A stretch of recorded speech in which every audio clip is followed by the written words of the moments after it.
Welcome everyone. So the reason why I've kept this session, it's not I'd planned it or anything, but it's just that many people have doubts about options, or generally, they just want to know more about options. Now, please just confirm once in the message if you can hear me clearly. I'll progress only after that. Okay.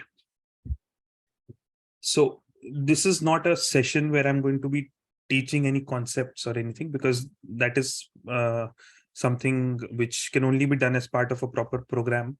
Uh, what I'm trying to do through this session is simply that people generally have doubts about options. They have misconceptions about options. So my motive through this is simply to, help you understand the world of options a little bit better. So the questions that I'm looking for, it's not that I'll only ask questions, I'll only be looking for questions. I'll also be addressing some issues, but I'm not looking for technical questions. I'm just looking for questions from a beginner's point of view. uh, the curiosity that someone has towards options, that is the kind of stuff I'm looking for. So I'm not looking at questions that are absolutely related to technical aspects, supports, resistances, stuff like that. I'm not looking at that. That is something that I can only teach properly.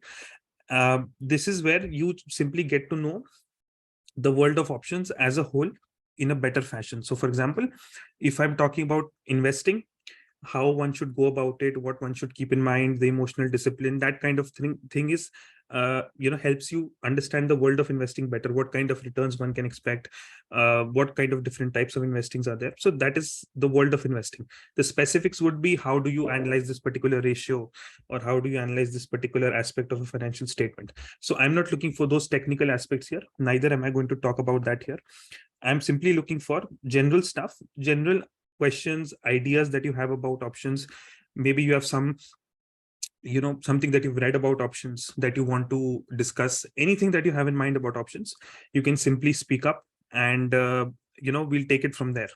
So first, I'd like to ask, how many here actually do options or actually trade in options?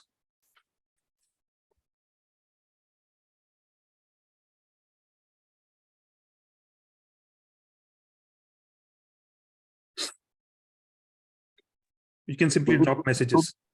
Yeah, to trade in options, one need to understand how the options operate. So since I have not had any deep knowledge about it, I have not opted into going in for options like. Right. Okay.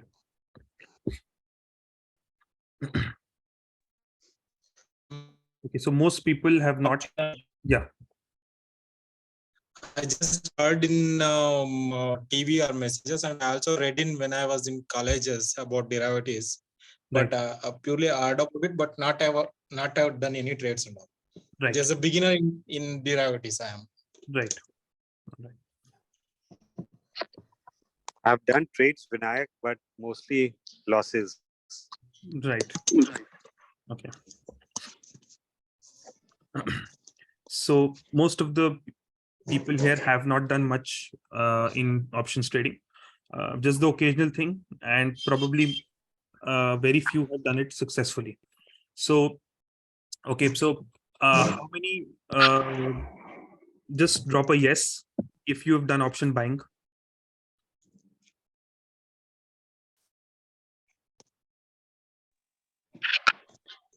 I have just hello, Vinayak. Yeah. Yeah, I have just started to do options based on your calls. I don't have much much knowledge on it also. Right. But just started based on your calls. I just bought one. So but that I see there's a more volatility, and within a minute it goes up and goes down like that. So right. So okay. So as I'm getting the messages, there are quite few people who have done option buying. Now, how many have done option selling? Please drop a yes if you have, or a no if you've never tried it or never wanted to try it.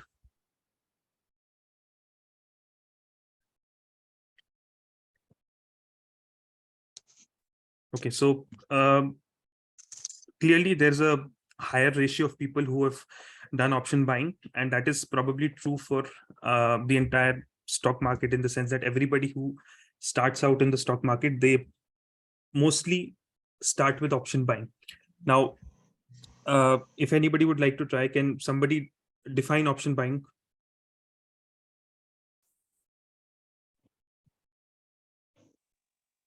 I can define some of Whatever your the understanding is about option buying, whatever you'd like to say. Yeah. so option buying primarily is like we have two kind of options, like call and put. So if we are buying a call option, it means we are bullish, and then if we are buying a put option, it means we are bearish for that particular stock or index for that.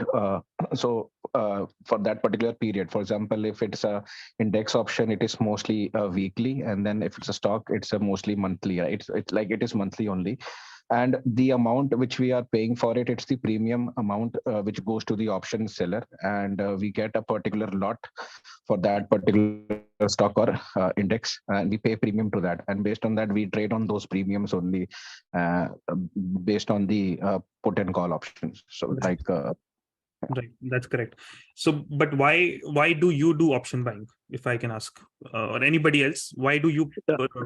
try So option? I do option buying. The reason being is that the amount of quantity of stocks which comes in a lot, right? Obviously, in cash market you have to put a lot of money for that, and in options you are able to have the exposure to that much quantity, provided that you have the data points and technicals, right? That it will go up and down, because obviously the amount of profit will also result in amount of same loss. So it's just that with less amount of money you are able to have more quantity, I would say. Right. Okay. Loss is limited in buying. Right. So, as far as yes, please. Okay. So, see, in the simplest of terms, the two primary reasons why somebody starts off with option buying: number one, low margin, and number two, very high potential for profit. So you can put in 5,000 rupees and you can actually get 5,000 rupees at profit, or 10,000 rupees profit. It does not, there's no definition to the profit that you can actually get. So that is primarily the two reasons why somebody enters into option buying, and they mostly enter into option buying when they start out in the markets. So margin and high profit potential. Now, margin is a very logical reason, because if you want to buy an option, you can buy an option with 3, 4, 5,000 rupees. But if you want to sell an option, you ideally require, say, at least 1.25 lakh of margin. So that is a very genuine reason that people have, that they're not able to buy. They are not able to sell options. Now, there's a difference here. Some people might not have that margin, and that is why they're not able to sell. But there are people who have the margin and yet they don't sell options. And probably the reason why they don't sell is because of the definition that we've been taught. So what is the definition? If you agree with the definition that I'm going to say, please drop a yes. Option buying, unlimited profit, limited loss, and option selling, unlimited loss, limited profit. Is this the right definition for both? Please drop a message. Right. So everywhere, this is the definition that you're taught. I have done CFA, and even in CFA, there was a whole subject on derivatives. And even in that, we were taught this specific definition, that you have buying has unlimited profit and selling has unlimited loss.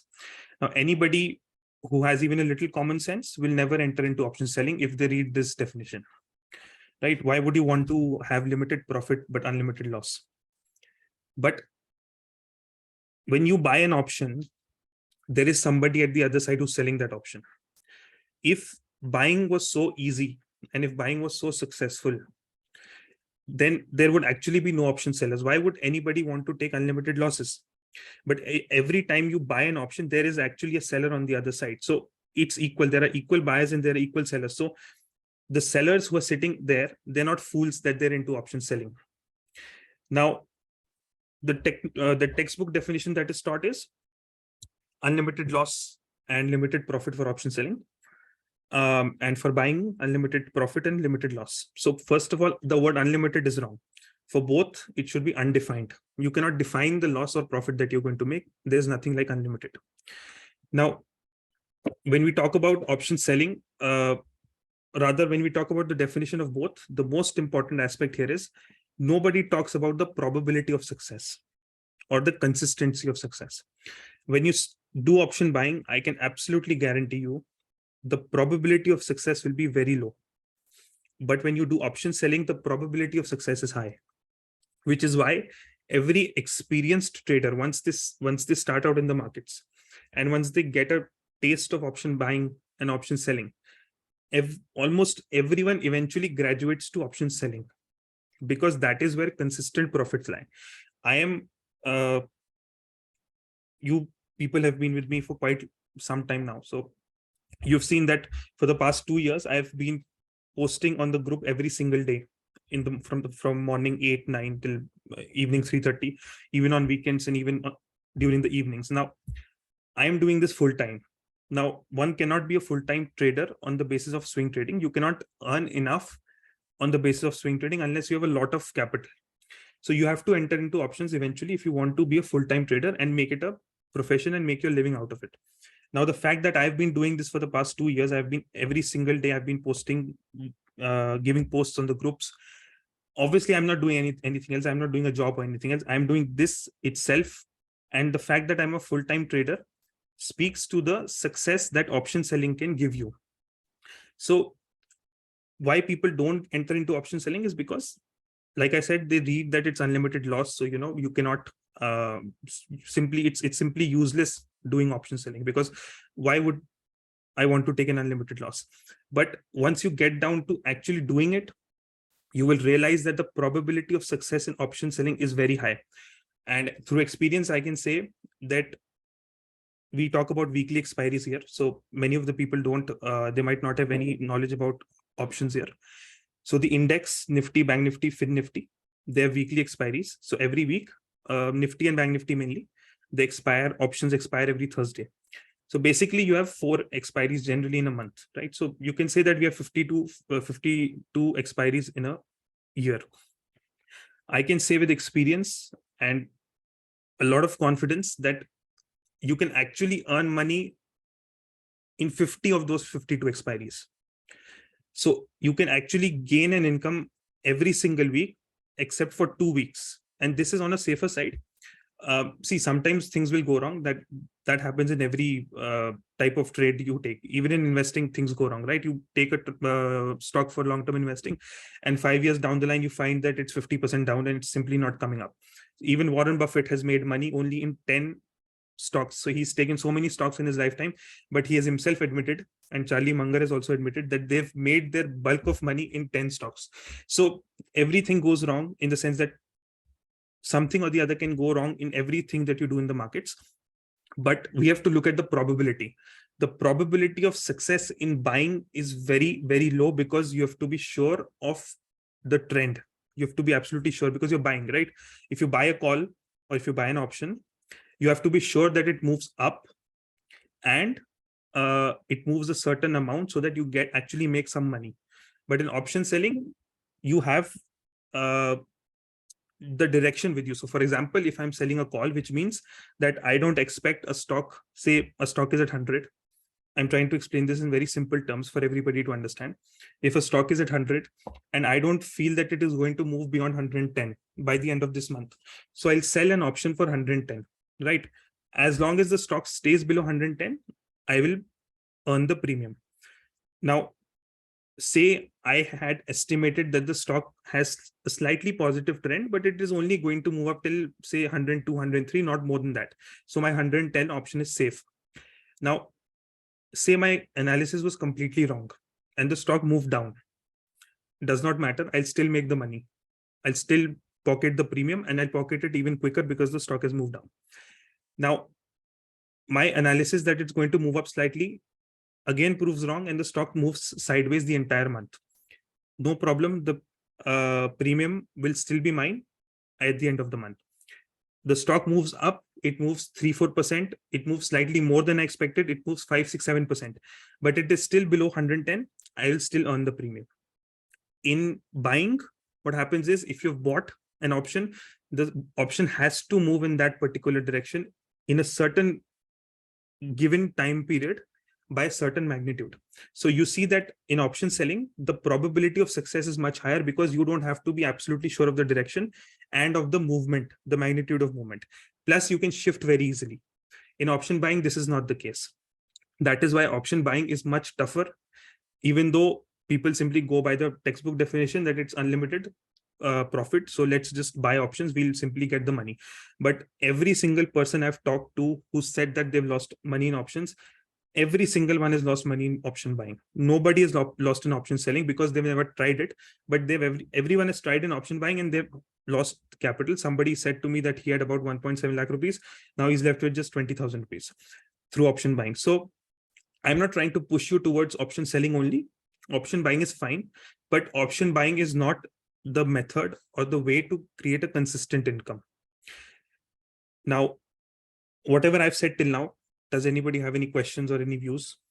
Yeah, so I have, Vinayak, one question. So is it, for example, if you are doing a call selling, right, it means it is exactly same of put buying, or if in just terms of the understanding that you are bearish on that, right?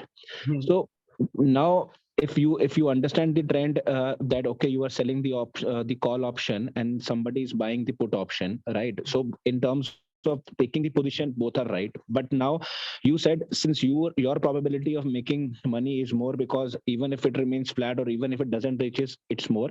But for him, it has to fall. So it's like a 2:1 or 3:1 kind of a ratio, right? That is the main reason. And then obviously premium decay. Right. That is most important. So as an investor, time is your best friend. As an option seller, time is your best friend. But as an option buyer, time is your greatest enemy. So as the option comes close to the expiry, the premium starts to decay. So why option selling? Like I said, the probability is higher. Plus, you are having time work in your favor. That these two aspects make option selling a very, very consistent method to earning a weekly income, not even a monthly, but a weekly income. So I am doing option selling. And like I said, I'm here, I'm teaching every day, I'm posting every day. So there must be some place from where I'm earning also. Nobody's giving me money for free, right? So I'm also earning from somewhere. That cannot come through through swing trading. That has to come through options, and that is coming through option selling. So the advantage first is probability. Second is time is in your favor. As you move closer to the expiry, premium starts to decay. So you take an advantage of it. And like I posted in the group today also, a certain trade about Bank Nifty. So today's Bank Nifty, it started to fall very rapidly towards the end. So it was at around 41, I don't exactly remember, maybe 400 or 500, I guess. And it started to fall very rapidly. So I sold the 42,000 call at 100 rupees. And because the index started to fall, eventually the price of that, or the premium of that 42,000 call, started to decrease, and it came down to 60. So I booked my profit at 60. So on one lot, I booked a profit of 40 rupees, which is about 1,000 rupees on one lot. So playing trend is much easier when you're option selling than option buying. And these are technical things now. I won't like to speak much about that because many people here don't know about options at all. So it become confusing for them. But something I want to tell you is that don't be mentally blocked towards option selling. Don't be blocked towards that. It is the best thing and the most consistent way to earn an income. Yes, so does anybody have a question? Okay, what does premium mean? Premium basically means for every certain option, you have a certain premium at which it is trading. So basically you can say the rate of that particular strike price. So you get that amount if you sell. So for example, Nifty, it was at about 18,040 or 50. So the 18,250, 18,250, 18,300 call or the option was selling at 15-20 rupees, which means you get for one single lot 20 rupees. The lot is 50, so 20 into 50 is 1,000. So these are specific things which I'll be talking about later. But premium is basically what you can earn through option selling or what you pay through option buying. Hello? If we are selling options every time, will there be a buyers at the same time? Could you repeat that? For example, if we are selling options every time, will there be a counterparty who is always ready to buy? Yeah, see, that depends on, again, there are many stocks which don't have volume. So see, this is also a game of volume only. So if you're into a small cap stock, for example, and you want to buy that small cap stock, so it might be the case that there are very few sellers on the other side because there's very low volume on that stock. So you're not able to buy. Similarly, on options, if you're talking about index, Nifty, Bank Nifty, if you are say just a second, at how much did Bank Nifty close today? It closed about 41,290. So it closed at 41,290. So I think about till 2,000 points up, 2,500 points up, and 2,000 points below, you will have absolutely no problem in buying and selling because there will be enough volume. So on indexes, the strike price or the prices that matter, they have enough volume, you'll immediately find a buyer or seller. That's not an issue. Vinayakji, so when you gave an example that you sold 4,200 call at 100 and then you book at 60. So that means you bought at 60, right? Yeah, I covered. So I bought at 60. Yeah. So you did option buying. No, I did First option you did- selling. No, first, so sold at, so when you start is when you told that you sold 4,200 call at 100. So during that you bought options selling, right? No, see, when it was at 100, I sold the 42,000 call, 42,000 option. I sold that for Correct. So 100 that is rupees. option selling. Yeah, so somebody on the other end bought that. I did not Correct. buy it. I sold. Somebody else bought. And finally, when it reached 60, so I bought it. I covered my position. I did not exactly. Yes, I bought it, but it's basically covering my position back. I've exited my position. So to exit, I have to buy it back. But my initial action was of selling, not of buying. Correct. Correct. Yeah. Hello, Vinay. Yes.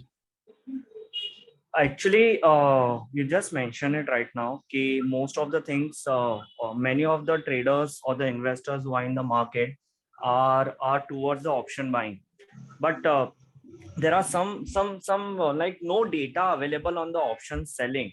That's the main problem being faced by many of the investors or the traders.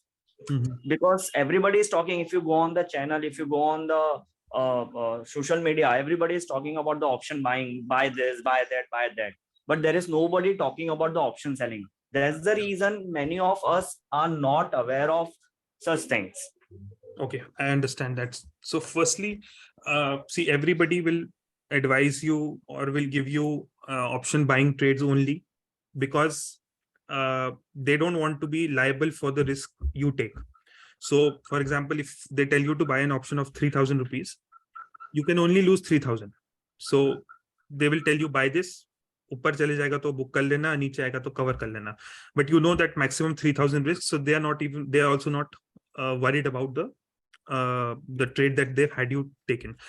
But if they tell you to sell a call, for example, if they tell you that, okay, sell Nifty call for 20 rupees, which is basically 20 into 50,000 rupees premium you're going to get. If Nifty starts to move upwards very quickly, that 20 rupees can become 40, it can become 60, it can become 100. In that case, your risk is undefined. So these people, first of all, they don't want to have somebody else take such kind of risk. Secondly, it is very difficult to advise somebody to sell because in selling, you need to shift your positions according to market movement. So if I tell you to buy an option, I'll tell you, okay, you bought at 3,000 rupees or say 10 rupees premium, keep a target of 14 rupees and exit at 8 rupees. Done. Simple trade. It's basically like a swing trade only. But if I'm telling you to sell an option at 20 rupees, it's not easy to have people put a stop loss of 40, 50 rupees or put a target. It becomes very difficult. And in option selling, eventually, it is the adjustments that you make to your positions that give you success. Now, another thing is when you talk about somebody asked me, can you suggest a book on options? Don't read any books. That is my request. Frankly speaking, if you ask me the definitions of options, I don't know. There's some rights and obligations and that kind of stuff. I'm not here to give an exam in the markets, right? I just need to know how to practically use these things. So the thing is that I would advise not to read any books. I can tell you for a fact, options, especially options, is completely different. It's a completely different world. It's a completely different world. Please, everybody, please mute your mics. Yes, thank you. So options are a completely different world when you're actually practicing it in comparison to when you're reading it. Now, everybody who, like I said, that everybody who enters into the markets, they enter into option buying. Why? Because low margin, low risk. So they think that whatever they buy will give them some kind of a profit. But nobody understands this, that options is simply an instrument. It only increases your risk and your reward. But eventually it is based on technicals. So how many of you have taken some of the options trades that I've given in the groups recently? I think it's a separate group for options, because I think that's not a separate group. Actually, that's a previous course group. So I'd shared in those. Yeah. So some people took, and I think the rest have not. They're not attending tonight. So I have not taken them on the basis of I have not looked into the details of options or something like that. I simply look at technicals, the trend of the stock, how is it going to move, how it might move, and how much risk I can take. So options trading, whether it's selling or buying, it is a combination of technicals and it is a combination of common sense. That's it. So options, you can read books, you can get deeper into the world of options. It will not help you, trust me. What is required is only a very good understanding of technicals. And that's why I said that everybody who's starting to trade or who started to learn technicals, they should not enter into options for at least 6 months or 1 year until they have created a technical setup that they trust and that has been successful for them.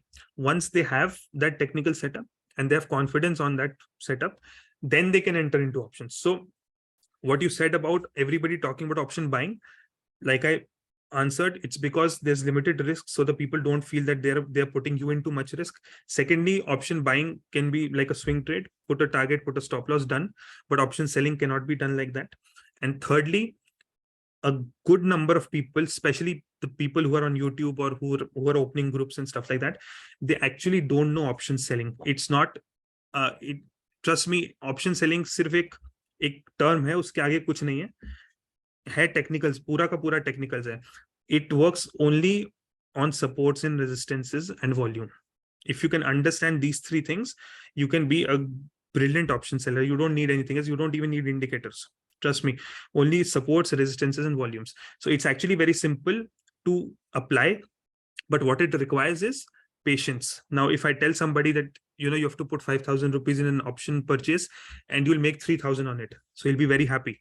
But if I tell them that you have to put 1.2 lakh rupees or 1.2 lakh margin into an options trade, into an option selling trade, and you'll get 2,000 rupees, they'll be like, why should I take this trade when I can put 5,000 and get 3,000 back? But they don't understand that 3,000 on 5,000 is you cannot do that consistently. But that 2,000 on 1.25 lakh, you can do that consistently. As far as returns is concerned, and I've calculated this, and I've personally, I've been doing this for a long time now. A weekly return from the beginning, and I'm talking about a gross return, not a net return, because it depends on what brokerage you're paying and what interest you're paying on the margin. You can start off by getting a gross return of 0.5% per week. And this can go up to 2% per week. So how much is that? That's 24% that's a very high amount actually. So it can actually easily reach up to 50% a year. And that is at 1% a week. 1% per week is 0.75 to 1.25 is the range that you eventually reach after you've gained experience, and you can earn this much return every single week. So that means you're actually getting about 40 to 60% per year. This is through option selling. You cannot get this through option buying. You can try it after you've done my course. You can try it. You can do it. You could do it for 1 year and then come back to me and tell me how successful you were. I can guarantee you won't be. And if you are, But I just wanted one clarification. Now, this what we are talking about is that you would be doing on one of the indexes, right? Either it could be on the Nifty index or a bank index or a Yeah. BSE index, right? Yeah. So the amount of capital which you would require to keep aside for doing this, Mhm. what could be the upper target or the lower target for this? I did not get what you meant by target. No, what I'm saying is that you said that it could for selling you require something like 1.25 lakhs. Okay, if you're going into the selling option. So I'm saying that what type of capital would you require to get into the derivative, options trade, like, See, firstly, there must be a few people here who have absolutely no knowledge of options. So we don't require separate capital. Basically, you have your portfolio, the stock portfolio, you can pledge that, and you can pledge that and you can get a margin on that. So there is no separate capital that you need to put firstly. So generally, you have 100 rupees of stocks. And if they're the larger, the more reputable the company, and large cap and the better mid cap stocks, they attract more margin simply because they are better companies, they are more trustworthy companies. So SEBI or the broker gives more margin on that. But on an average, if you have a diversified portfolio, large, mid, small, you can basically get about 60% of margin on your entire portfolio. So if you have 100 rupees of capital, you can get 60 rupees. So 10 lakh rupees capital, 6 lakh rupees, you can get that much margin. So you can, ideally, you should start when you have a margin, not a portfolio, but margin of around, I would say 4 to 5 lakhs. Okay. Because you have the space to take a few trades, plus you have the space to shift in case something goes wrong. So 4 to 5 is something that you can, and there is, if you keep cash, for example, you get 100% margin. If there are certain specific assets that are considered. You can go for collaterals, like. No, they're completely liquid assets. I don't exactly know. That depends from broker to broker, but they give a 90-95% margin. And they give a 4-5% return also. So that's a bonus. So it depends on what the person is doing. I personally don't put in any kind of liquid assets. My entire capital is in actual stocks, and I pledge that and get a margin. So the higher the margin, the more the income, but the minimum should be at least 3-4 lakh. Okay. Understood. What is the C and PE, Vinayak? C and PE. See, that those are technical terms. I'll explain that later. I'm just trying to talk about general stuff at the moment. So Vinayak, when in selling your strategy, do you also hedge it, or do you do a naked trade? See, again, that is something which depends from trader to trader. So for example, I have sold Nifty 18,300 call, and I think 17,900 put for now, for this week. It's naked. I've not hedged it. So you can hedge it also. There are various ways to hedge it also. That depends on the strategy you want to use. So if somebody wants to reduce their risk, they can hedge. If they don't want to do that, they can simply sell naked options. So I sell naked options only. I don't hedge much. But that itself. To whom can it be hedged? Just a question here. Whom can it be hedged to? Like. No, that's a technical question. But basically, if you're selling, you can buy, and that buying is an opposite position, so that creates a hedge. I didn't get you. Please repeat, please. See, basically, you are selling an option. So if you buy an option, obviously these are technical terms, it's difficult for me to explain without any content. But if you're selling an option, you can hedge it by taking a buying position also. So that creates a kind of a hedge. Yeah. Okay, but then what is the differential for that hedge which you have to maintain between selling and buying? These are technical terms. These are strategies which I can't explain at the moment. But just a rough, this thing, is it a differential of 30%, 40%? What is it? No, it's very difficult to say like that. It depends on premium. It depends on what strike prices we are doing. It's very difficult to say like that. But it is not in absolute values, right? It is mostly in percentages which you take a hedge. Yeah. No. Okay, so what you do is basically take a hedge on a percentage, not on the absolute values. No, I personally don't do hedging at all. I simply take naked trades. Naked But positions. yeah, I take naked positions only. Depending on the trend of the index, I take naked positions only.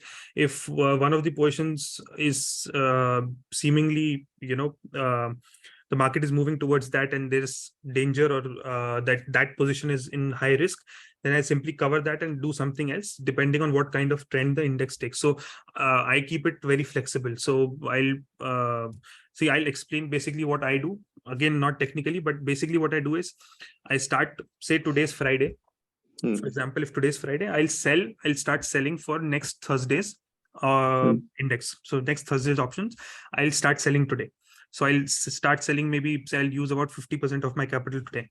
Then on Monday, I'll use the next 30% or even 50% capital. And by Monday or Tuesday maximum, I'll have entire capital put into my trades.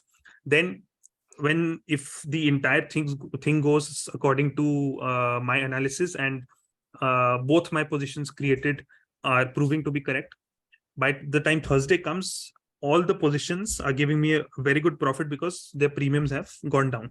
So what I'll do is I'll exit all of them on Thursday morning, book a profit, and I'll use my entire capital on Thursday exclusively for Thursday itself, because on that particular day, the options are going to expire by 3:30. So I then use my entire margin to take an intraday trade on the index. So this is how I go about it. Yeah. If sometimes I feel that there is a risk or the markets are very uncertain, I'll take less positions. Maybe I'll not take any positions. Maybe I'll hedge, but that's very flexible. There's no even guideline to it. It simply depends on the market. Like, for example, we have the Fed and the RBI meeting tomorrow. So I'll cover all my positions tomorrow because it might be risky going overnight, considering that these events are going to happen. On Thursday, when the market opens, there might be a chance of gap up or gap down. So whenever the market opens and settles, I'll then use my entire capital to take a trade for Thursday itself. So this is a very flexible thing. Okay. As what you rightly said, it has to be experienced only. We can't, this is not something which can be done through the textbooks. Yeah, this is completely based on technicals and experience. There is no, substitute for this. So that is why that is the mistake even in option buying people make. They simply read textbooks, or they read the strategies that are taught in textbooks, and then they start to apply. But the one thing that I tell everybody, the success of option selling, especially even option buying or any of the strategies that you're doing, it does not depend on the first position or the initial position that you make. It depends on how well you can adjust that position when the position starts to go wrong. And that is something only experience can teach. Okay. Yep.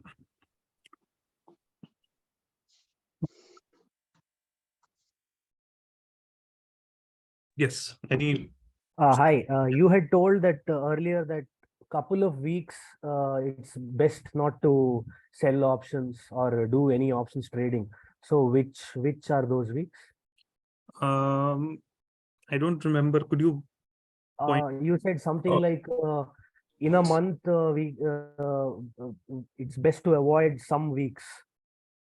No, not really. Basically, no, you can do option selling every single week. Firstly, it depends on the position that you're taking. So if you're taking a very safe position, you can actually do it every week. But the times when you want to avoid option selling is when there is a significant event happening. So for example, there's a like I said, RBI meet, Fed meet, anything that can impact the markets as a whole. So if any such event is coming, then you need to either not sell that week or maybe book your positions before that. So like I just said, I've already taken positions. My positions are standing, but because tomorrow evening there is the RBI meet and I think Fed also. So those events are very uncertain. Nobody can predict what the market will do. And because of that, I will exit my positions tomorrow. So based on these events, you have to keep yourself updated with news that can impact the entire market, and you have absolutely no idea how they will impact.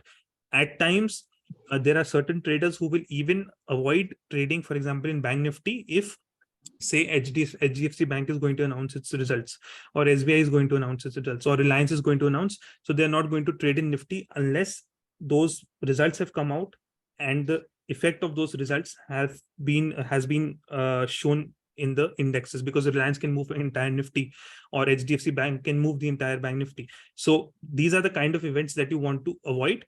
And once the impact of these events is clear, you can then start trading again. But the Dow Jones at the moment, it is rising. What is the reason? Nobody knows.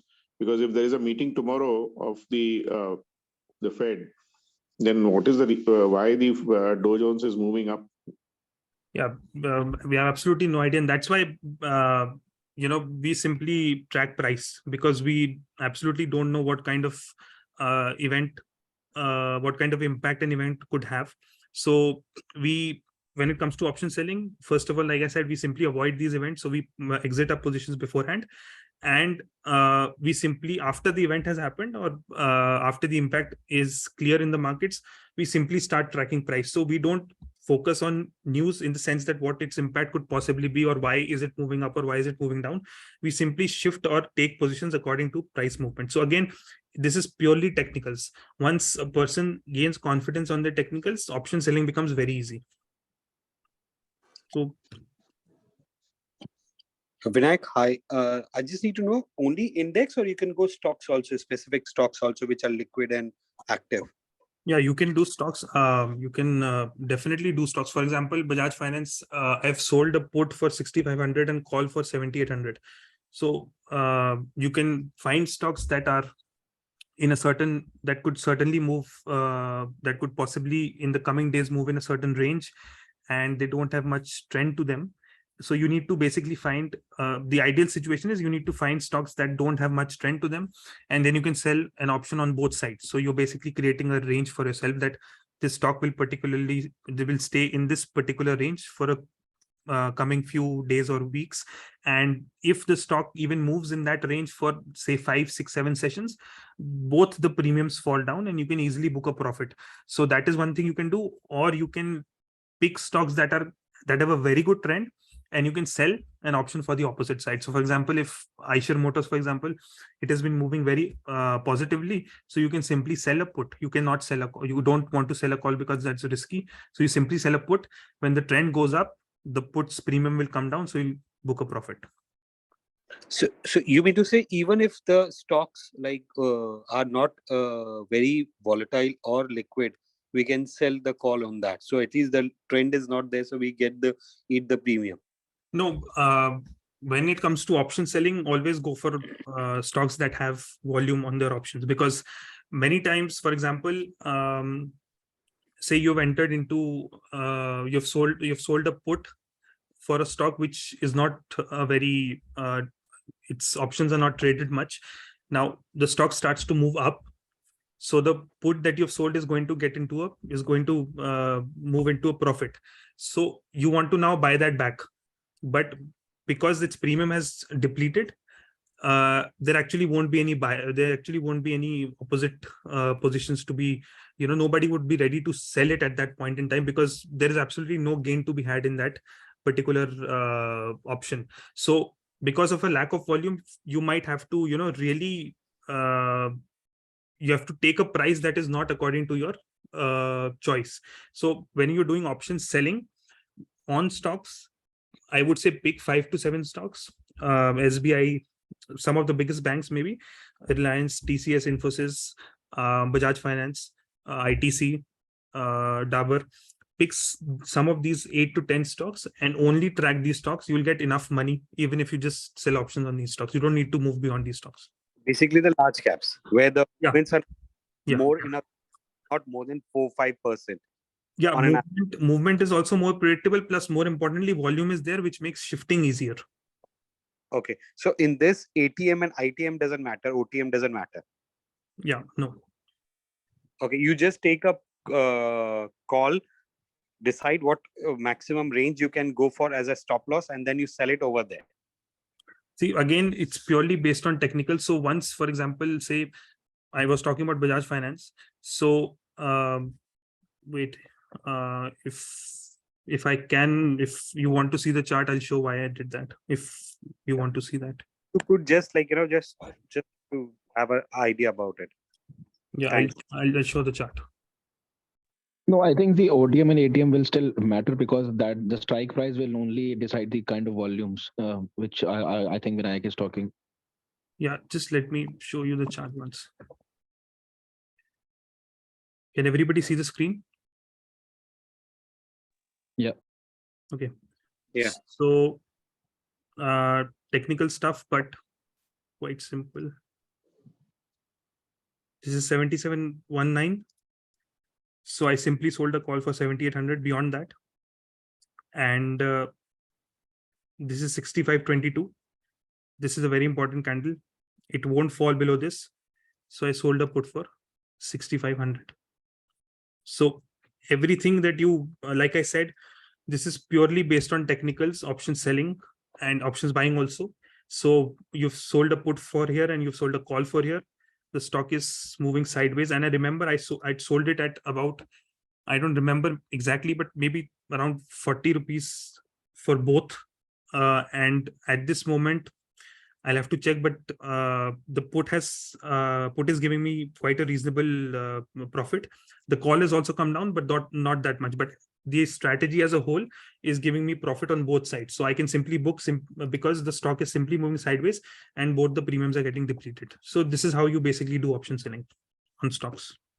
So you don't go on a 3-minute candle, you go on a daily basis, like on a day candle. Yeah, no 3 minutes or anything like that, because we have to hold this position for at least, a few days, maybe even a few weeks. So I have to look at the longer trend, daily, weekly, maybe even monthly also. So those are technicals, but yeah, one has to look at the higher time frames. So for stocks, So for stocks, the best time to enter is before I think the last week of the month, so the next series starting, right? If say today's the 3rd of November, it's the beginning of this month. So ideally for this month expiry, I think it's on 24th. So if you want to sell options for this month's stocks, start at about the 8th or 10th of the month, because 2 reasons. Number one, by that time a week or 10 days have gone by, so you have lesser of the trend to analyze. It's very common sense that if I ask you to tell me what a stock is going to do for the next 24 days, and as opposed to that I ask you what is the stock going to do for the next 12 days, it's easier, or it's of higher probability that I'll be successful in telling you what it's going to do for the next 12 days rather than for the next 24 days. So the lower the time you have to analyze, the better it is, because it increases your probability of being successful. So start at about 8th or 10th of the month. The premium decay actually starts from about 15th. So you don't face premium decay when you sell at 8th or 10th, in the sense that you get premium. That's what I'm trying to say. You get good premium around the 8th, 10th of the month. And by the time 15th, 17th arrives, the premium starts to decay. So you mean to say we should like wait till the expiry, or we can exit if I personally, like say if I want to percentage, and if I get that percentage in those initial days, like say by 15, 17, then I could exit also, or Yeah, should you can exit? No, you can absolutely exit. Okay. What if it get expired, Vinayak? In what sense? In the sense, if we have taken a position, and by end of the month we are in profit, and it gets expired basically. Yeah, nothing. You don't have to do anything. You'll get the entire premium. So by default, we will get the profit. Yeah. But you just mentioned that if there are not much buyers. No, that does not matter here. If the option is expired, for example, I just gave you the example of Bajaj Finance. Right. I sold a call for 7,800 and put for 6,500. Right now, for example, say Bajaj Finance at the end of this month expires at 7,000. Right. So my put is also fine. My call is also fine. Right. So both, I just let them expire. I don't have to do anything. Okay. Same thing is with weekly options also. I just let them expire. I don't have to do anything. Okay, so if they get expired automatically, then we don't need to worry about. No, nothing. Yeah, nothing at all. Okay, thanks. When you talk about the sessions, it is going in for second sessions, 2 sessions, 3 sessions. What exactly is those sessions then? How are they defined? Sorry, I did not get the meaning of sessions. No, on a particular stock, you're saying that the stock has gone through 3 sessions or 4 sessions. What exactly we mean when you say 3 days, 4 days of trading. 4 days of trading? Yeah. Okay. One session, So- 1 day. Yeah, but on the option side, how do you count that? No, one session, 1 day. It depends on the time frame we are looking at. See, this month's expiry is 24th November. So Yeah. I'll just see how many trading sessions are in between today and 24th November. So one session, 1 day. There's no, it's as simple as that. Okay, so what you're saying is that I mean, if you're taking say 4 weeks, out of the 4 weeks, the 4 Sundays they are gone. So balance is what you're saying would be the sessions which will go through it. Yeah, sessions is basically number of days on Number which of the stock working is days. actually trading. Number of working days when the stock Yeah. is trading. Actually, Yeah. trading. Monday to Friday. Yeah, that's it. And Vinayak, if we what I have seen in like I do these options and also what I have seen, if I hold that stock in cash in my portfolio, my margin, even if I have not pledged it, my margin automatically is less when I'm selling it. Is it true for all? Because I know in Zerodha I have that.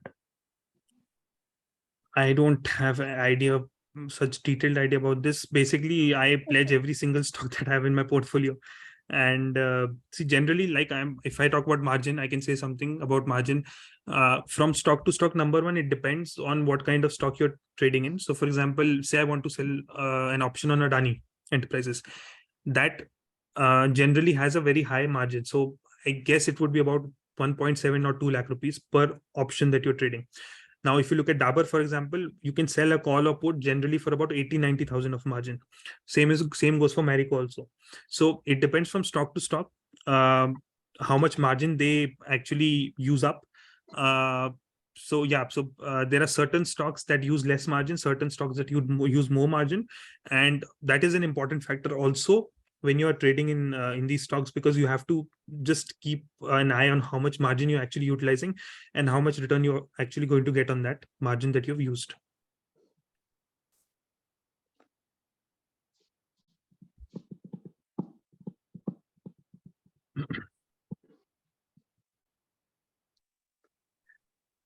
So something I'd like to, I've been saying a lot about option selling also. Option buying, for example, why it is quite difficult is because I posted in the group, not the current group, but the previous program groups about Ambuja Cement. So I bought a call for Ambuja Cement, I think 600 call at 4.5.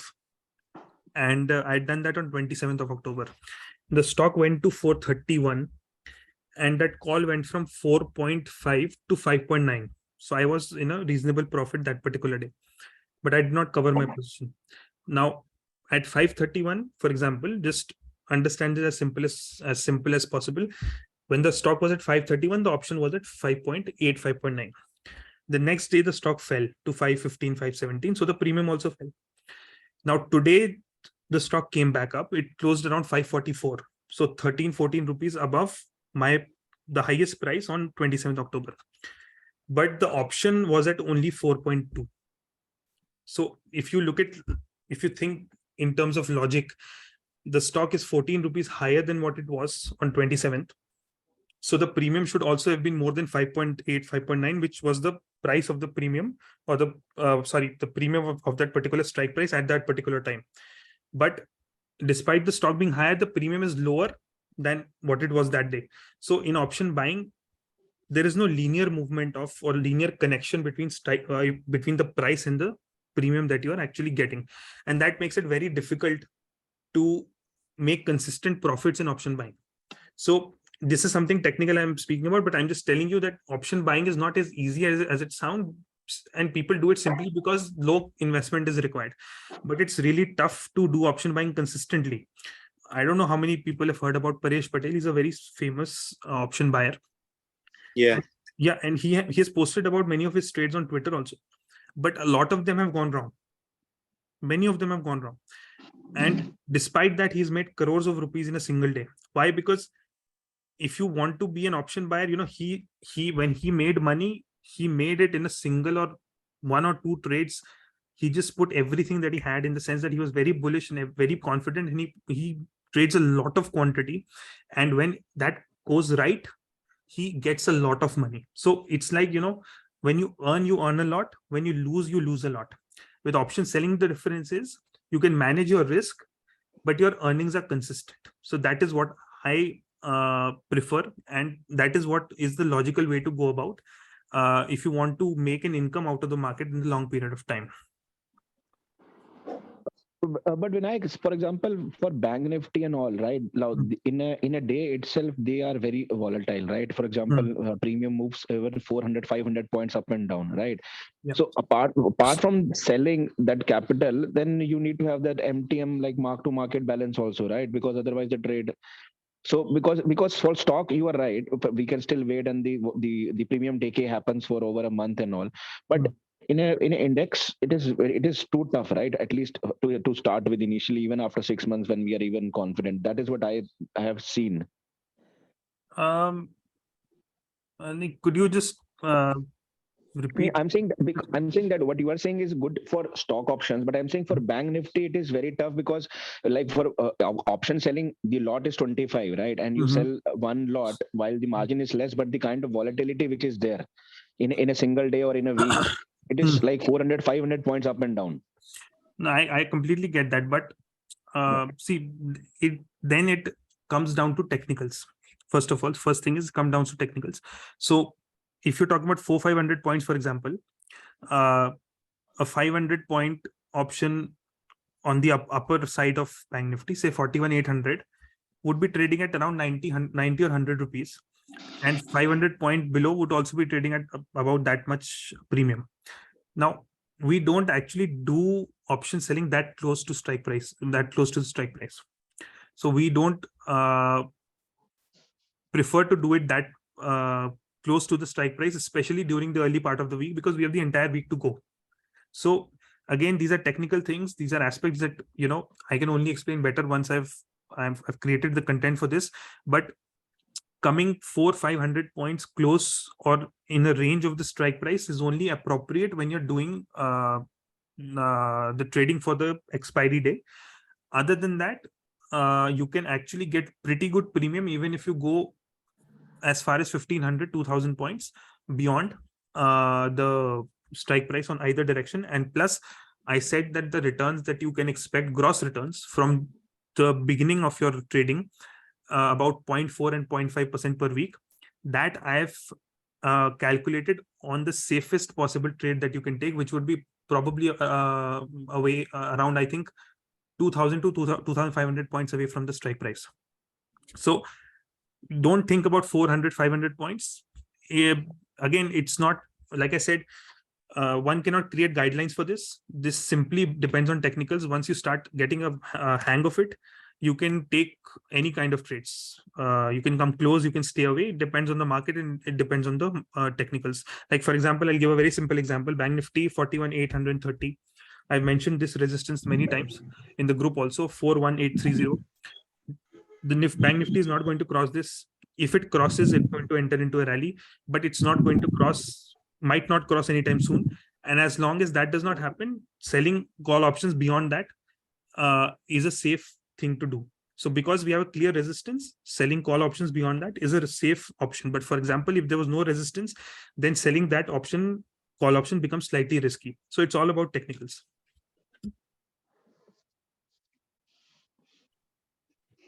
Sure. My last question, I know I'm asking too much, but while you said support, resistance and volumes are the most important indicators, does open interest also falls as one of the important, or it is just because I have seen a lot of fake open interest getting created during market hours? That is why.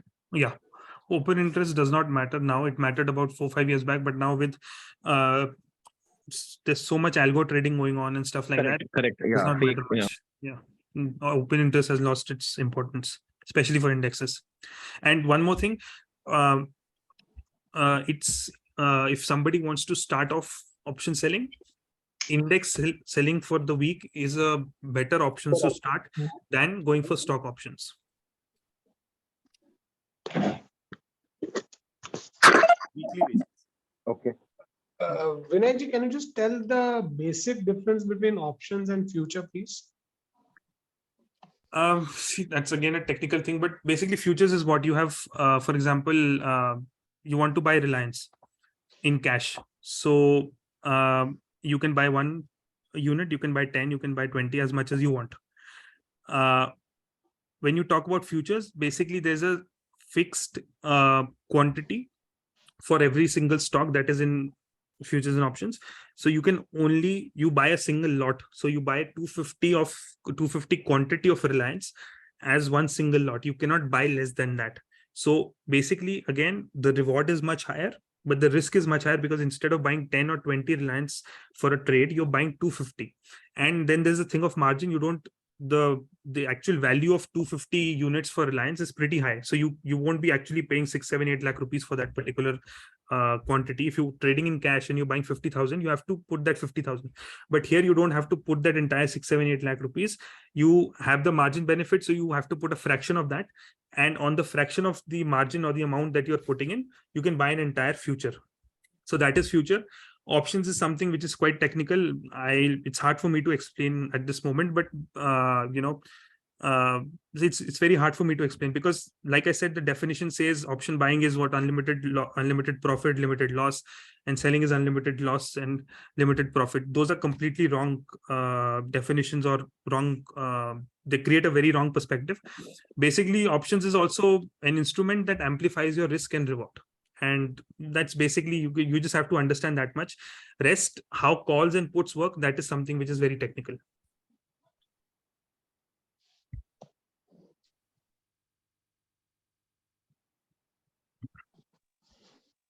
Yeah. So anybody else, if they would like to share anything, their own experiences maybe, or something that they've read or heard, or maybe anything related to options, because this is an open discussion. Vinayak, I had a query. Yeah. Hello. Yeah. Is it that people start selling options after mid of the month for that expiry in case of stock options? Because in index option, it is like a weekly, so anytime they can sell. But due to this theta factor and premium decay, people get a good amount of confidence as well by selling after 15th or 20th of that month. See, if you, like I said just a few minutes back, if you want to sell stock options, selling after 15-20 is not useful, because by that time decay has already started to play a factor. So the premium that you're going to get is going to be lower. So for example, say you want to sell an option for Dabur, and you the lot is 1250, right? So generally you take about 3 rupees for Dabur when you sell an option. So that is about what I think 3,700 something. So you earn that much generally when you sell an option for Dabur. Now, if you sell after 15th, 18th or 20th, and say the strike price is 600 for that option, generally you sell at 3 rupees and you get that premium.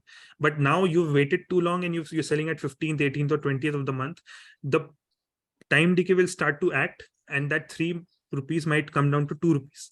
Now, if you want to actually still get that 3 rupees, you'll have to come, say, 20 rupees closer. So you come down to 580 to get that premium, which you usually get, which means that you've increased your risk because you've come closer to the strike price.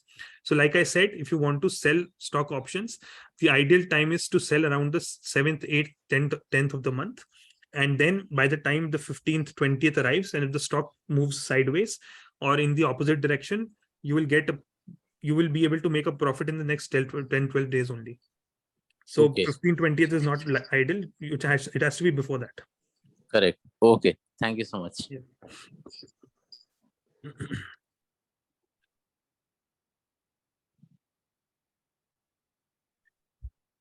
Yeah. So anybody else, if they would like to say anything, or Vinayak, why I don't know how good or bad these strategies which we heard or we hear from a lot of analysts or a lot of good traders in options, like I don't, and since you said you don't follow them, like strangle or butterfly or spread and all, I don't know how useful they are, but again, your views.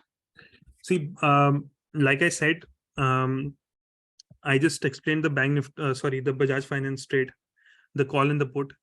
Now, I'm somebody who does not know or remember these terms, so I don't know what this is called. It's called a strangle, a straddle. I don't know, but whatever it's called, it does not matter to me. What I'm basically doing is I'm analyzing the trend, and on the basis of that, I'm taking an appropriate position. So, for example, I might also someday sell at the money call and put. Someday I'll sell only a put or only a call. Someday maybe I'll sell a call and then buy a call for a strike price slightly away from that. So these strategies, actually, the problem is that when people study these strategies, their thinking becomes very rigid in the sense that, यहाँ की buy करनी है, यहाँ की sell करनी है और हो गया काम. That kind of a thinking gets created. But they don't understand that if the stock or the index starts to move adversely, it's the adjustment that will eventually decide how well you end up in your trade. अब उस adjustment में बहुत बारी होता है कि जो आपकी इनिशियल स्ट्रेटजी थी वो कंप्लीटली चेंज हो जाती है और आपको उसको पूरा का पूरा शिफ्ट करके कुछ नया बनाना पड़ता है. तो that can not happen if you are too stuck up with the strategies that a person has learned. So I personally don't deny the usefulness of any strategy. I simply don't know the names or what these strategies do. I look at the situation, I look at the trend, and accordingly I take a position. That might be, sometimes I might hedge, sometimes I might not hedge, sometimes I might sell both call or put. That depends completely on the trend and on what I'm trying to do. Because I know what I'm doing and why I'm doing, it becomes very easy for me to shift. So for example, in the morning, I'll explain something that I did. I had sold 18,250 call overnight by Nifty. And in the morning, when the Nifty started to move up, I was at a loss. So I booked the loss. And I sold only, I was selling both calls and puts. So I booked the 18,250 at a loss. And I started to sell only puts. I added more to the puts and I came close on the put side to about 18,000 also at one particular time. When the Nifty started to turn around a bit and it started to fall a bit, I sold 18,400 call in the end. And that is what my overnight position is. It's, I think, 18,300 and 18,400 by the end of the day. I again sold those positions and my put is still there. So eventually it depends on what the market is doing, how it's moving, and what kind of position you want to create. Flexibility and being able to adjust is the most important thing here.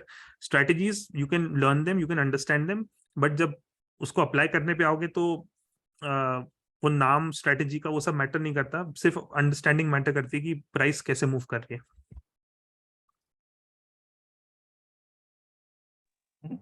Yes, got it. Yeah. Like in order to learn technicals, I just heard some of them are telling like we need to learn theta, gamma, beta, and all. Is that necessary to? No, you don't need to learn any of these Greeks. You don't need to learn any of these Greeks.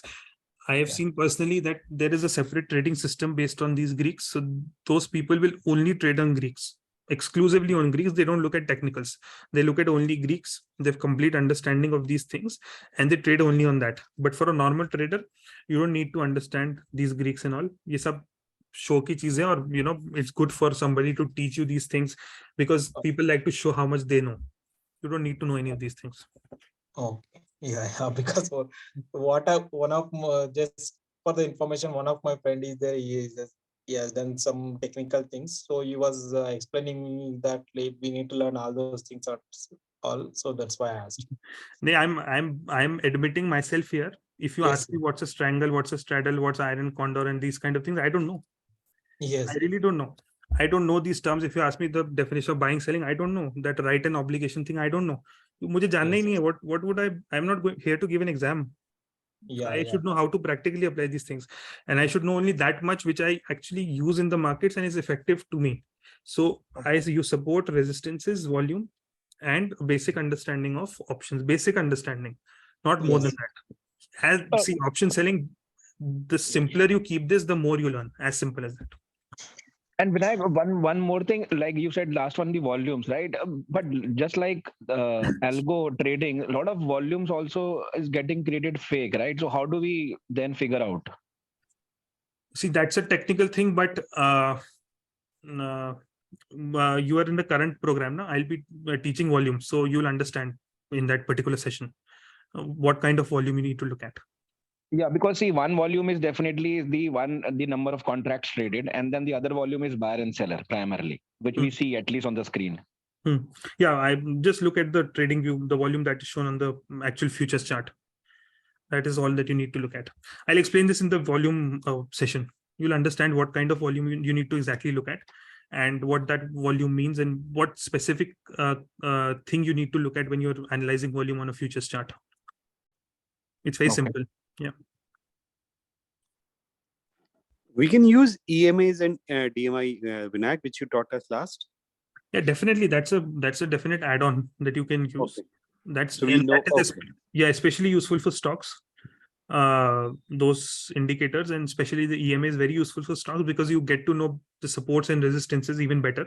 So because you're taking a trade, for example, on a stock at the starting of the month for the ending of the month, it's very important to know what could be the potential range of the stock.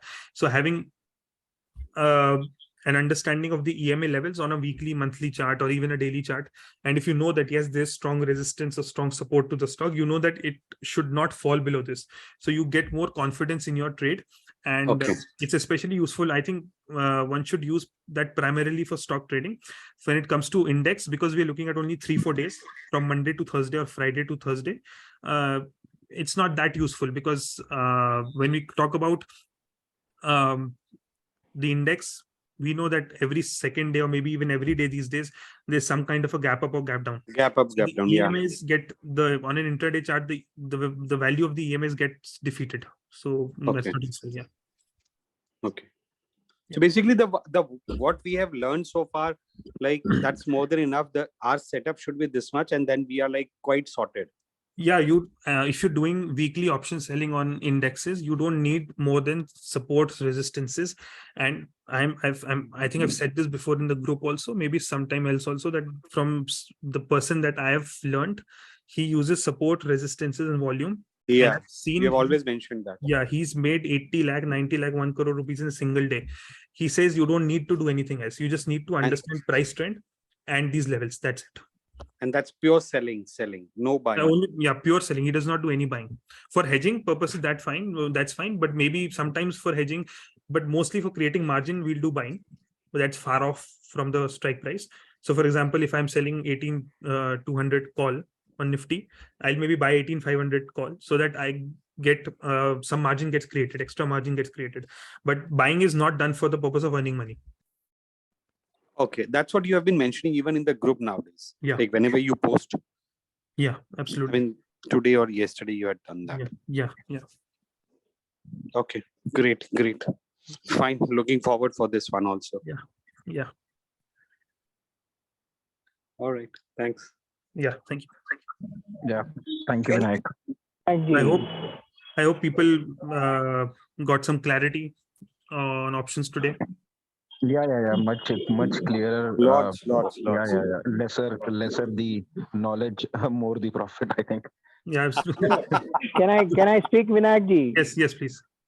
Okay, I joined past half an hour. So basically, I wanted to know what is the concept, meaning of option, call, put, and option. I hope I will get the recording and understand. Yeah, I'll share the recording. No issues. Yes. Yeah, basic concepts I have to understand first. No, I'll be teaching the basic concepts in the program itself.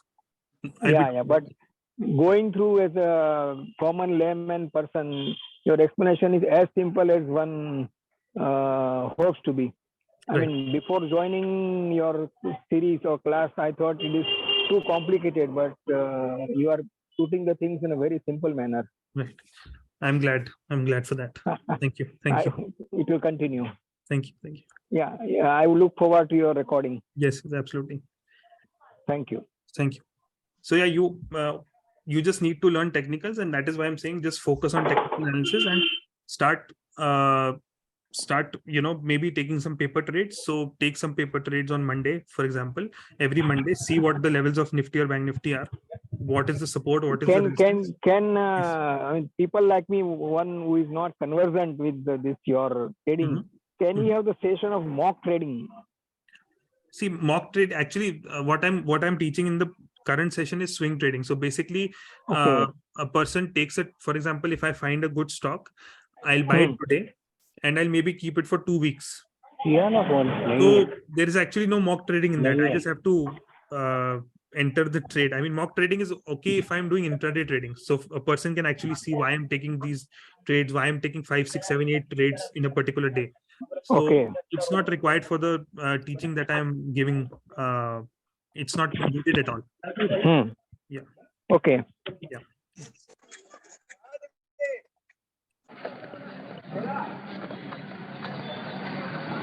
Hello. Hello. But you can use so what I do when I for your trades which I take, obviously I take them which I am not able to take because of either it is I'm late or I don't have that amount available for that. Then I take that as a mock trading in moneybuy.com so that I keep the track. Right. Okay. Perfect. So lastly, if would anybody like to know how I do option buying? Because many people like to. Yeah. So see, option buying, like I said, is simply, it's a fun thing for me. It's not something that I take very seriously, in the sense that it's not a money making thing for me. It's not something that I look forward to so that I can make an earning out of it. I simply do it because it's something different and it's fun. So what I do is, like I said, the greatest enemy for an option buyer is time decay. So what I do is, like I've been sharing some of the trades in the other group also. What I simply do is I'll analyze a particular stock on during the middle of the month. So 15th to 20th or 25th maybe. So for example, I'll analyze in November around the mid of the month, what are the stocks that are looking good. And the analysis will be purely on the basis of technicals, trend lines, supports, resistances, which I've taught many of you people, and the rest will learn in the current course. So then I look at these stocks and I'll see, okay, that a particular stocks look good. Like for example, today I posted about Adani Enterprises, and I had bought the call at 23. It went up to 72 in today's session itself. That was nothing but technical analysis. I did not even look at. There was zero aspect of options in it. Options was simply an instrument for me. So what I do is I look at the trend of the stock for the next month. So I'll look at a trade during the mid of the month, say for example 15th, 20th November, and I look to buy a call or a put for that, mainly a call for the next or December month's expiry. So what I'm doing is I'm entering into stocks that have momentum. I'm entering into stocks that can give a movement or will definitely give a movement in the next 1 to 2 weeks. So as I've taught everyone that swing trading, when you're doing swing trading or breakout trading, you will 90% of the times you'll get a move within 2 weeks, about 60% times in a single week. So I will take a trade, for example, on 20th of November for say 25th of December. Now, by the time 7th, 8th December comes, the stock would have already moved, and the time decay would not have played a factor because the expiry is still far away. So what I do is I buy calls, naked calls, at very low prices, in the sense that, like I said, I do this for fun. So I'm not putting my capital into it. I'm not buying options for 50,000 rupees, because that would mean that there's higher risk and I'll have to follow the stock or the trend very closely. So I put a certain amount, which I don't even need to look at. And I simply look at a strike price, which is far enough or reasonably far enough that can actually be reached by price. So for example, Ambuja's ACC, for example, it's at around, I don't know where it closed today. I guess about 2420 or something like that. I'd bought a call for 2600. So that was about 10-12% away. So a stock like ACC can give a 7-8% move in a single day. So, and that call I bought for only 3200 rupees, one lot. So that's a negligible risk. The profit potential or the profit probability is high. What I'm trying to do is I'm trying to increase the probability of success for my option buying. That is the problem, right? I explained this. For option selling, the probability is higher. For option buying, it's low. So how can I increase the probability for success in my option buying trades? I don't let time decay enter into my trades. So I look at trending stocks. I buy them at such a time period when, for the next 2 weeks or 3 weeks, maybe time decay won't be a factor, and the stock will definitely give a move by the next 10 to 12 sessions. And once it does that, even if it moves 5%, not even 10%, the premium will have already increased. So there have been so many trades. I posted about L&T, Maruti. L&T got up. Maruti went from 130 to about 300, I guess. PNB, it gave about 20,000 rupees in 2-3 days. So Adani, it went 3 times today itself. Adani Ports had posted about at the end of the session, that went up. So it's all about trend. Once you understand how to analyze trend, this is how you can go about option buying. Also, you can look at next month's options and keep the investment or the price of one particular option at about 3,000 to 5,000 rupees.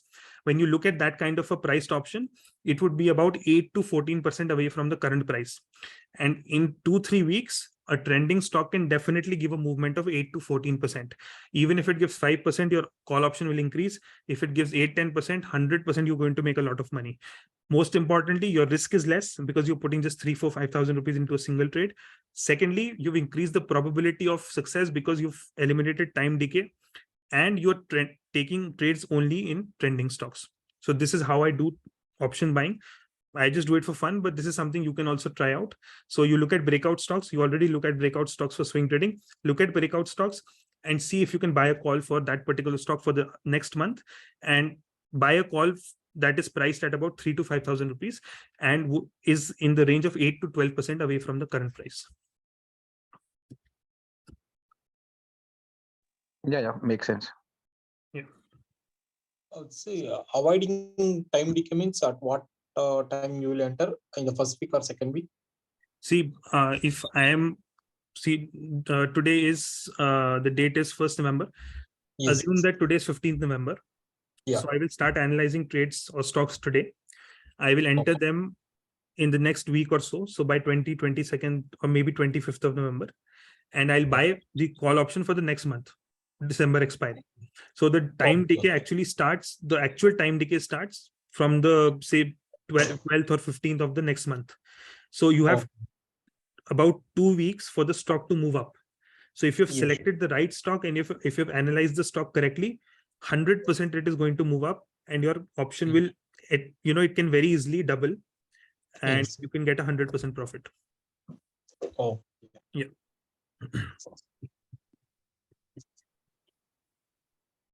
Okay, so would anybody like to say anything to end the session?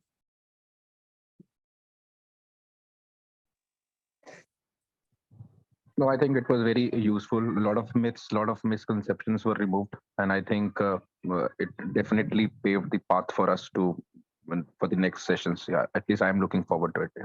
Thank you. Thank you. Thank you for taking out time for conducting this session today on short notice, and various queries got resolved, which we had. So looking forward to your next course on it. Yeah. Thank you for Thank you. Thank you. Thanks, Vinayak. Really taking the time out late in the evening. Thank you. Waiting for the course as for Thank long you. Yeah, thank you. Thank you. Yeah. Vinayak, I think you should also advise on what kind of platform to use for brokerage, which is less. At least that is also money saved is money earned, right? See, brokerage, I think these discount brokers are many. The most important expense when you're doing option selling is interest. So there is basically, for example, if you're using 10 lakh rupees of margin, you have to keep 5 lakh as cash in the account. That's a SEBI rule. Now, obviously, if I'm using 1 crore of capital or margin, I won't keep 50 lakh cash in my account. So the broker provides that cash. So when the broker provides that cash, he takes an interest on that, the cash that he's providing. Now, this interest rate varies from broker to broker. So, for example, Motilal, it's 19%. For JM Financial, it's about 9%. For ICICI, I think ICICI Direct does not charge an interest. So, this is an exercise that you would be better doing. You ask your broker how much interest you take on the margin. If I'm going to do option selling, and brokerage is fine. More important is this interest rate. That is something that you need to reduce. Brokerage, there are many discount brokers. I don't think the brokerage would be very high, but this interest thing is very important. And especially with discount brokers, because maybe these discount brokers may keep things hidden from you. They might not be completely transparent about it. So you need to be very careful and ask what your broker charges. and just do a bit of research which broker would charge the least interest rate. I've already told you Motilal is out of the question. It charges very high. You can look at JM. It charges about 8 to 9%. I think ICICI does not charge, but you need to ask them in detail. And so interest is your main expense. If you can reduce your interest and brokerage expense, your return really moves up. And the biggest advantage is if your interest is low and your brokerage cost is low, you can shift further away from the strike price to get the same amount of premium if you were closer to the strike price. So what that does is, early on in your option selling career, you are taking even less risk. So that means even higher probability of success, maybe even 100% probability of success, that every single week you're getting out with an income, because you're so far away from the strike price that there's absolutely no chance the index is going to reach that price in 3, 4, 5 days. For example, Bank Nifty, you might actually be selling a call or a put 3,000 points away. Now for Bank Nifty to move 3,000 points in 4 days, there has to be something exceptional if that kind of a thing has to happen. So these are the two major expenses. You can ask your broker what they charge. And there are also certain assets, liquid assets. I don't know because I don't put my money in them. But if you put your money into them, they're considered as good as cash. So you get a 90-95% margin on that. Plus interest is not charged for that. So you can look at this also with your broker. Examples? Example of? Liquid assets? I don't know the name, but somebody told me, I think maybe it was something related to gold. I think it could be a liquid overnight fund. Government bonds. Government bonds. We can purchase. Could be government bond, can, but there's a liquid yes. overnight fund. I think that is the one which you can ask. I think Okay. the broker will tell you. Like that. Sorry? Liquid bees like Nippon. Yeah, something like that. Yeah, something like that. The broker will you can also ask a broker for a list of the margin that he provides on the stocks. So every broker, the margin that they provide for stocks also varies. So for example, there might be some small cap stock or mid cap stocks on which a certain broker provides a margin, but another broker does not provide a margin, because both the brokers have a different view of that stock. So that is a list that you can ask for from your broker. Plus, you can also ask what are the kind of assets that you put your money into that attract absolutely no interest. Even Angel Broking or ICICI Neo, we can check, right? Yeah, in ICICI there is definitely, because my brother has an account there and he does this trading there. So he told me that ICICI does not charge, but yeah, there must be some plan under which they don't charge. Okay. Yeah. Depending. Okay. Yeah. And Angel, any idea about Angel? No idea about that. Okay. Yeah. Thanks. Yeah. Hi. Vinayak ji? Yeah. I had a question. Yes. Is there any mock trading simulation platform? I will look into it. Okay. I've not used Moneybuy.com. Moneybuy.com. Okay. Yeah. Great. Is it good? Yeah, it is basically actually doing the trading hours. So you can actually they will give you a mock capital of, let's say, 1 CR, and then you can use that capital to do the trades, exactly like market. And is it on a fee basis or free? No, it's free. So it's just like a game. It's like a game which you can play, and it is actually mapped to the exact market of NSE and BSE. Oh, great. So does it also have options and things like that? Yeah, commodity, derivatives, and stocks. Okay, thank you. So one question I'd like to ask: how many people before attending this session, they were kind of blocked towards option selling, or they didn't accept option selling as much as they do now? At least I am ready to take more risk. Yeah, same. Yeah. And it's actually no risk. I'm telling you, even you've seen how the market has been in the last few weeks. It's been straight up and straight down. And despite that, there's not been a single week in which I've made a loss. And the person who taught me, he said that when you're into option selling, get ready to make profits in 10 months and losses in 2 months. So that's basically, you could say 8 to 10 weeks of losses and say about 40 to 42 weeks of profits. But despite that, even in the last few weeks, despite such extreme volatility, I've not made a loss in a single week, the maximum that has happened is that the profit was reduced because there was so much volatility. But if you can if you see that you don't make a single loss making week in the entire year, the profits that you create are going to be unimaginable. Plus all this earnings that you make is going to be put back into the market, in the sense that you might earn and it might be stashed away as cash in your account. So that cash will actually give you 100% margin. So the scope that you have for option selling in the future after 1, 2, 3 years becomes really great, because all the earnings that you've made in the 2-3 years have collected together, and that has given you extra margin to do more option selling. So more the capital you have, more the earnings you can make. And if somebody has a 10 lakh rupee capital, I would say, if I can just give a brief estimate of how much they could start earning on a gross basis, I would say that would be about, say, gross 3,000 rupees per week. So that's about 12,000 rupees per month, which is absolutely, it's not bad at all, which is about, I guess, 15% return a year. So you can start at 10-12,000 very easily per month. If you have 25-30 lakh rupees capital or margin, obviously, that earning simply becomes 5-6 times. And this is from the starting point. If you take 1% income per week for a portfolio of 10 lakh rupees, that would be about 25,000 rupees income per month. That is gross.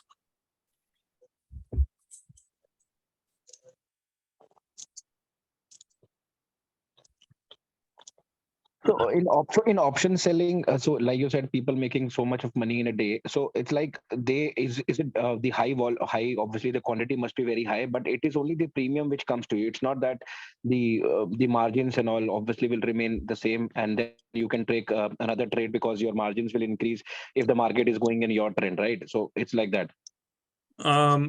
Yeah, basically the amount of margin that you have, you'll be able to take trades for only that much margin.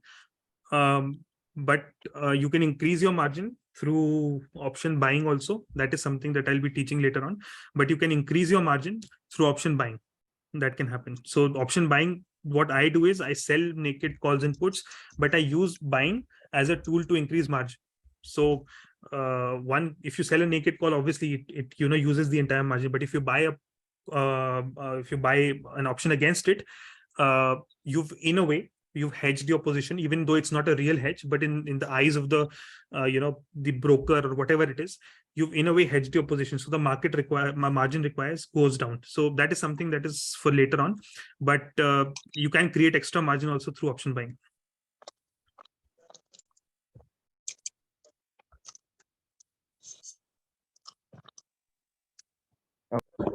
Yeah. So anybody else, if they would like to say anything, or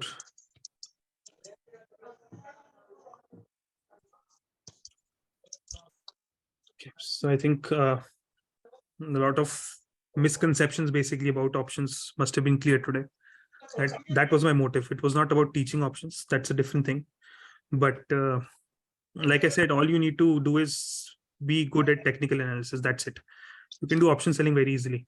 And even at the safest level, like I said, you can start earning 0.5% per week on a gross as a gross return. That is something that you can start immediately. Correct. Yeah.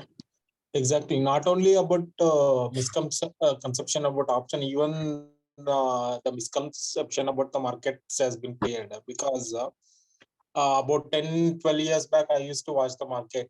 At that time, I had an account in some of the brokers also. But since I didn't have any good education about the markets, I left watching markets about 10-12 years back. And I want to tell everyone here, I just get in touch with Vinayak about 1.5 years back. After I get in touch with Vinayak, I'm getting good knowledge about the market. Actually, he has become a guru for me. Right. That means a lot. So I usually I thought that my stock market is like a gambling. People will put some money and they'll take back everything. So it's like gambling. But as soon as the time goes on, I'm getting good knowledge, and I'm getting good knowledge about everything. Thanks to everything, Vinayak. Thank you very much. It is actually said that 90 to 95% of traders actually lose money. and that is because a lot of them don't want to learn, and a lot of them who learn, they learn it from the wrong places. So that's actually the problem. A high majority actually don't want to learn at all. Exactly. True, very true. But Vinayak, thank you so much. Yeah. I mean, like thank our stars that we got in touch with you. And as what Mr. Pradeep said, like a lot of things have been clarified. I've been with you for almost like now 2 years. So a lot of misconceptions have been cleared by you, and how to do swing trade or basic, the just very basic the markers, what you have taught us. Right. So it helps a lot in doing trading or investment, whatever you look at it. Thank you. Thank you very much. Thank you for the time out for us. Thanks.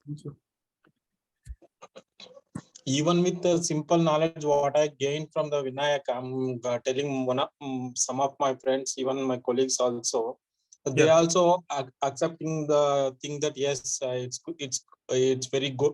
It's going to be good with the market if we are sensible and if we are control our emotions, we can create wealth. So I would like to thank Vinayak for this, giving so much knowledge. Thank you. And with option selling, the best thing about options is, and that is why I say, you need to have confidence on your technical setup first. Once you have that through swing trading, you then enter into options. And the best thing about options is you make money irrespective of the market trend. If it goes up, you'll make money. If it stays sideways, you'll make money. If it goes down, you'll make money. I cannot tell you how many option sellers made insane amounts of money when the COVID crash happened. So when everybody was fearful, they were making money. So that is the best thing about option selling. You can make money no matter what the market is doing. And so it becomes a consistent income. And also not just what the market is doing, but what the economy is doing or what the world is doing. So if it falls, you sell calls. If it rises very quickly, you sell puts. If it stays sideways, you do both the things. You can do absolutely anything. You just need to understand market trend.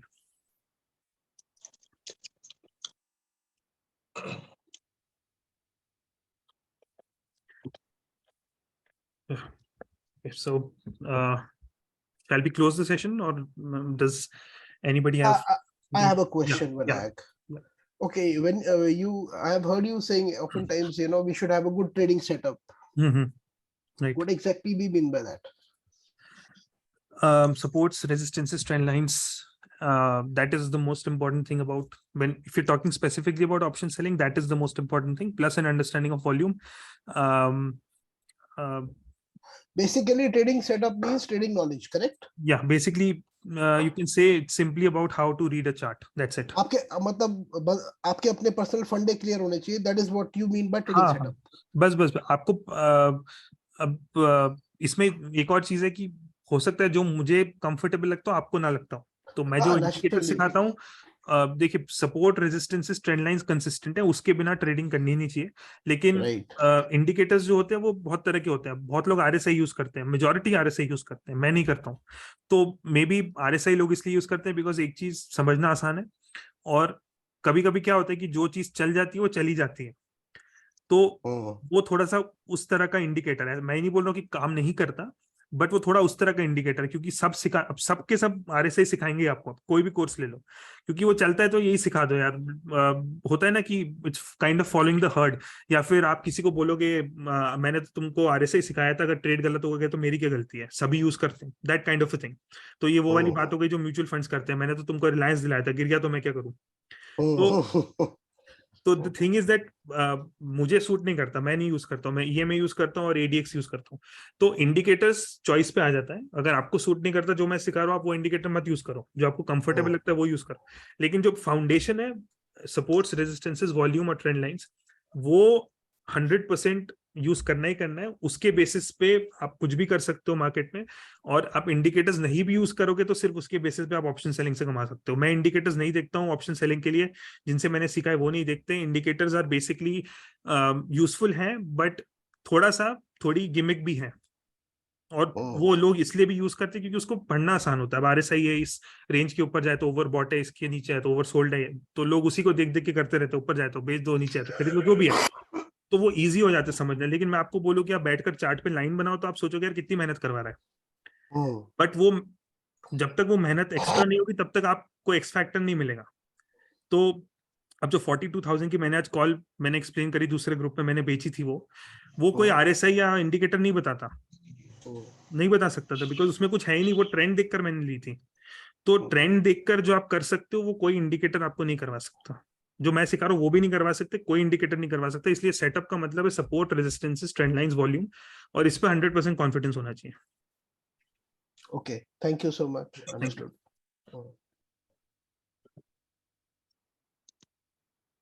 Yeah. Any other questions, or if anybody else would like to say something?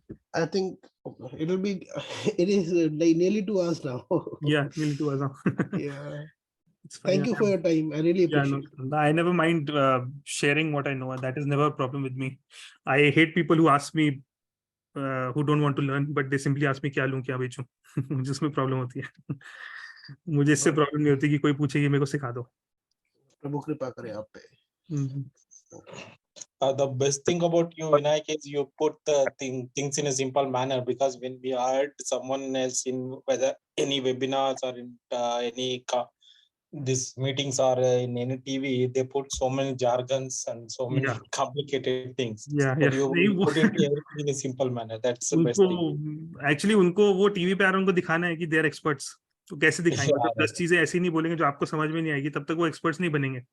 वो marketing चीज है और कुछ नहीं है वो। और मैंने अभी मैं थ्रेड पढ़ा था ट्विटर पे, कोई इट वाज रिटन दैट एक बहुत पॉपुलर, नाम नहीं लिखा उसने, बट एक बहुत पॉपुलर टीवी पे एनालिस्ट है, उसने पिछले सितंबर में आई थिंक ट्रेड्स जो दिए थे 74% trades went wrong.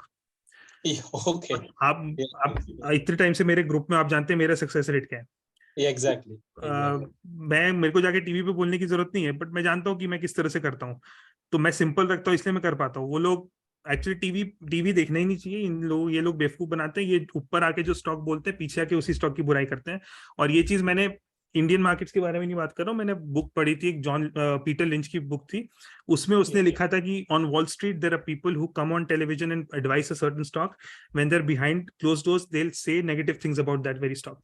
So for example, अगर मैं एक म्यूचुअल फंड चला रहा हूँ, या मैं कोई मेरे पास 500 क्लाइंट है, अब मैंने किसी को रिलायंस दिलाया 2500 पे, that comes down to 2470।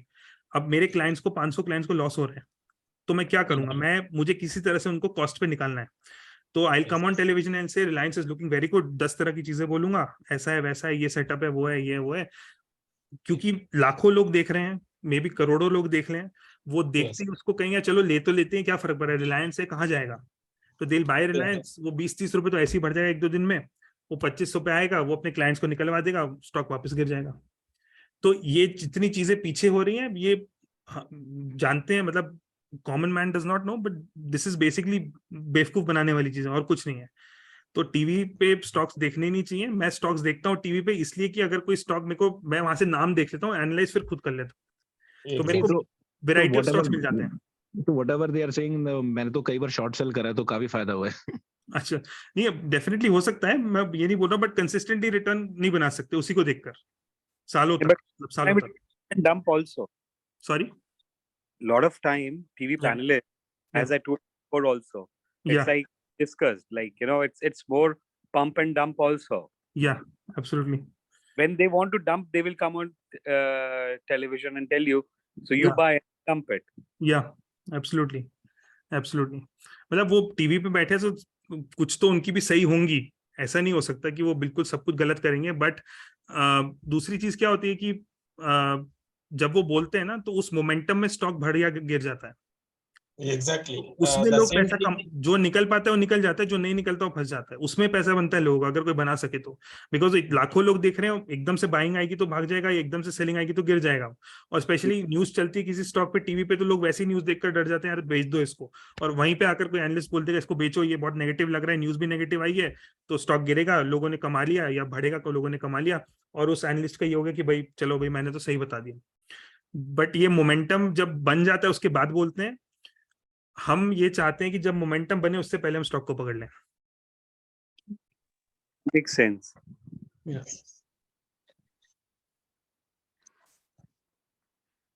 Yeah. Great. You know, I just came to know even ICICI has a Yeah. virtual stock platform. Yeah, definitely there must be. Yeah. Yeah, so it must be good. I have not used it, but I guess it must be good. Yeah, I'll try to use that to actually learn before, Yeah. you know, jumping in the anything.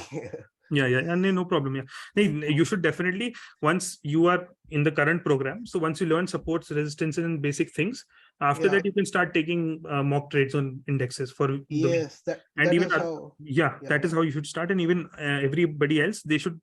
I think they've already learned the basics with me, so they should start taking these mock trades, and they can even share the levels with me if they want. About Yeah. किस level की वो बेचना चाह रहे हैं वो मेरे से शेयर कर सकते हैं. That is how I'll learn practically. Yeah. Yeah, no problem. Yeah, sure. Okay.